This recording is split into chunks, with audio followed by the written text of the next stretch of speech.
හවස් වෙලාවක හිරු රැස් ටිකක් අඩු වෙලා යනකොට තමයි මට පුංචිගේ හඬ ඇහුනේ. මාමගේ කාමරේට වෙලා පොතක් කියව හිටියේ. කලන පුතේ මෙහාට ටිකක් එන්නකෝ. මේ වැල කැඩිලා ඒක ගැට ගහලා තියලා යන්නකෝ. මම පොත පස්සෙකින් තියලා හිනාවක් එක්කම සාලේට ගියා. පුංචි හිටි මින්ටර තිබුණ මල් පෝච්චි ටික ළඟ එයාගේ මූණේ තිබුණේ පොඩි අසරණකමක්. මොකද පුංචි මේ පාර හැමදාම මගේ නම කියලා කෑ ගහන්නේ මොකක් හරි උදව්වක් ඕනි වුණාම විතරයිනේ. මම විහිළුවට වගේ කිව්වා. පුංචි හිනා වුණා. ඒ හිනාව ඇතුලේ ලොකු වේදනාවක් හැංගිලා තියෙනවා කියලා මම දන්නවා. බාප්පා අවතාර ගියාට පස්සේ පුංචි හරිම තනි වුණා. බාප්පා වෙන කෙනෙක් කසාද පැඳලා කී පුංචිව අන්තිම අසරණ තත්ත්වයකට පත් කරලා. එදා ඉඳන් පුංචිගේ හැම දෙයකටම හිටියේ මම විතරයි. අනේ නෑ පුතේ මේ බලන්නකෝ මේ මල් වැල පල්ලෙහාට කඩන් වැටිලා ටෝක උඩට උස්සලා ගැට ගහගන්න බැරුව හිටියේ. ඔයා නැත්තම් මම මොනව කරයිද මන්දා. පුංචි කිව්වේ වැල අල්ලගෙන. මම පුංචි ළඟට ගිහින් ඒ වැල අරගෙන උඩ වැටට තියලා තදින් ගැට ගැහුවා. පුංචි මගේ දිහා බලාගෙන හිටියේ හරිම ආදරණීය විදිහට. දැන් හරිද? තා මොනවද කරන්න තියෙන්නේ? මම ඇහුවා. තෑන්ක්ස් පුතේ. දැන් ඉතින් ඇතුළට ගිහින් තේ ටිකක් බොමු. මම වඩේ ටිකක් හැදුවා. පුංචි මට ආරාධනා කළා. අපි දෙන්න සාලයට ගිහින් වාඩි වුණා. පුංචි තේ එකක් අරන් එනකම් මම බලාගෙන හිටියේ එයාගේ ලස්සන රූපේ දිහා. බාප්පා මොන හිතකින් මේ වගේ කෙනෙක්ව තාලා ගියාද කියලා මට හිතා ගන්න බැරි වුණා. පුංචි ඇයි බාප්පා ගැන තාමත් හිතන්නේ? දැන් ඒ දේවල් අමතක කරන්න කාලේ හරි නේද? මම තේ එක බොන ගමන් ඇහුවා. පුංචි මගේ දිහා බලාගෙන ලොකු සුසුමක් හෙළුවා. අමතක කරන්න ලේසි නෑ පුතේ. අවුරුදු ගාණක් එකට හිටපු මිනිහෙක් එකපාරටම නැති වුණාම දැනෙන පාළුව දන්නේ මම විතරයි. හැබැයි දැන් මට ඒ ගැන දුකකට වඩා තියෙන්නේ තනිකමක්. මට කතා කරන්න මගේ දුක සැප අහන්න කවුරුත් නෑ වගේ දැනෙනවා. ඇයි මම ඉන්නේ? මම හැමදාම පුංචි එක්ක ඉන්නවා. මම එයාගේ අතින් අල්ලලා කිව්වා. ඒ වෙලාවේ මට දැනුණා ජිගේ අත ටිකක් වෙවුලනවා. එයා මගේ දිහා බැලුවේ අමුතුම බැල්මකින්. ඒ බැල්ම ඇතුලේ තිබුණේ ආදරේ විතරක් නෙවෙයි යම්කිසි පිපාසයක් වගේ දෙයක්. කාලේ කෙමෙන් ගිවිලා ගියා. රැවෙන්න ආසන්නයි. මම යන්න ලෑස්ති වෙනකොටම පුංචි ආයෙත් මට කතා කළා. කලන පොඩ්ඩක් ඉන්නකෝ. මගේ කකුලේ අද මහා පුදුම කැක්කුමක් තියෙනවා. මට හරියට ඇවිත ගන්නවත් බෑ. මොකද උනේ පුංචි? වැටුණාද? මම කලබලෙන් ඇහුවා. නෑ මේ හවස්සේ තියෙන අසනීපයක්ද මන්දා. පොඩ්ඩක් තේ ටිකක් ගාලා දෙනවද?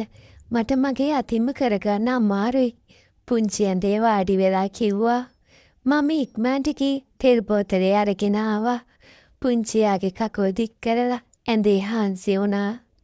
මම තෙල් බෝතලේ ඇරලා අතට තෙල් ටිකක් අරගෙන පුංචිගේ කකුල ගන්න පටන් ගත්තා. පුංචිගේ හැම හරිම සිනිදුයි. මම හෙමින් පිළිමදිනකොට පුංචි තෑස් පියාගෙන හිටියේ ලොකු සහනයකින්. සනීපයිද පුංචි? මම ඇහුවා. හරිම සනීපයි පුතේ. ඔයාගේ අත්වල මහා පුදුම සුවයක් තියෙනවා. පුංචි මිමිනුවා. මම දිගටම තෙල් ගෑවා.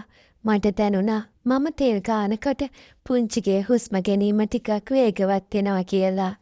මම තව ටිකක් උඩට තෙල් ගාන්න පටන් ගත්තා. කලව හරියට මගේ අතේ යනකොට පුංචි එකපාරටම ඇඹරෙන්න ගත්තා. කලන පුංචි හැමින් මගේ නම කිව්වා. ඒ හඬේ තිබුණේ ආයාචනයක්. ඇයි පුංචි රිදෙනවද? මම දැනම ඇහුවා. නෑ රිදෙන්නේ නෑ. මට මොකක්ද වෙනවා වගේ.